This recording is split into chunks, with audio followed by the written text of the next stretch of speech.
ওরা শুধু নেশাই করে। এই নেশাই করব। এই দিলেন না টেহা সিগারেট কিনবো কিনে বলবো দেখেন বলা কোনাতে আমি ফলো করব ওই কোনাতে আমি ফলো করব। তারা আপনারা তো এদেরকে একটু ভালো কাজে আনতে পারেন। ওই কই তো এটা আছে নতুন আইছে বুঝাইছে এটা। নাম কি? মোহাম্মদ হাসান। হাসান, বাড়ি কই? চট্টগ্রাম। চট্টগ্রাম। এখানে কেন? এখানে কি করস? হ্যাঁ এখানে থাকস? তোর আব্বু আম্মু কই? আব্বু আম্মু ছোটকালতে মারা গেছে। এখন কি এভাবে ঘুরে ফেরা করলে হবে? কি কাজ করস বল? তুই খাস কিভাবে? ঘুমাস কই?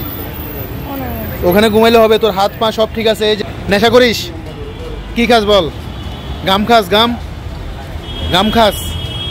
হ্যাঁ সুন্দর করে বল। গাম খাস? হ্যাঁ গাম খাস কেন? কাজ করিস না কেন? হোটেলে কাজ করবি? রেস্টুরেন্টে? কি এভাবে গাম খাইয়া আর টাকা পাস কই যে? হ্যাঁ কেন? তুই কি ভিক্ষুক নাকি? কি সমস্যা বলো? আচ্ছা এবার সুন্দর করে বলি কথা। তোমার হাত পা সব ঠিক আছে, তুমি তো পঙ্গু না, তাহলে তুমি কেন মানুষের কাছে ভিক্ষা চাও বলো? বলো একটু সুন্দর করে বলো। তো এটা কোনো কথা হইলো ভাইজান? এটা কোনো কথা হইলো যে ভালো লাগে না মানুষের কাছে ভিক্ষা চাইয়া? তুমি তো নষ্ট হয়ে যাবা রাস্তাঘাটে গাম খাইয়া, গাঁজা খাইয়া, ইয়াবা খাইয়া। কিছুদিন পরে মানুষ তোমার আবার বলবো যে চুরি করার জন্য নিয়ে যাবো। এই চল। এখনো নেই না? দিকে তাকো। কেন তুমি কাজ করবা না? তোমার যেহেতু আব্বা আম্মা নাই, তুমি এভাবে কি তুমি জীবন কাটাইবা? এভাবে জীবনটা নষ্ট করবা না।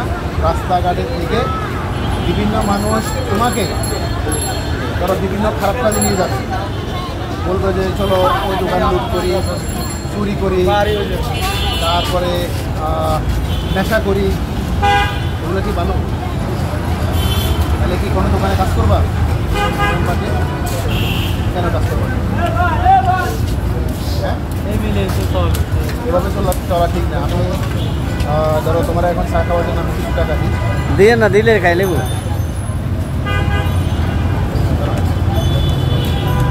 আমার পক্ষ থেকে দিলাম, এটা দিয়ে নেশা করার জন্য না, তোমাকে। আচ্ছা এটা দিয়ে তুমি নাস্তার 50 টাকা হয়ে যাবে না? তারপরে এমন দেশে আর কি আছে? তাহলে কারো হাত পা ধইরা তোমাকে সহজে নিতে চাইবে না। তোমার মা বাবার মোবাইল নাম্বার চাইবে, ইউনিয়ন পরিষদের চেয়ারম্যানের মোবাইল নাম্বার চাইবে, সার্টিফিকেট চাইবে। তারপরে যেহেতু বয়স কম আছে, মানুষের হাত পা ধরলে কেউ না কেউ দিবে, তোমার যেহেতু কিছু নেয়। ঠিক আছে, তো কাজে ঢুকে দাও। এখনও বয়স আছে, কোনো একটা কাজ শিখে দেশের সম্পদ হও। ঠিক আছে।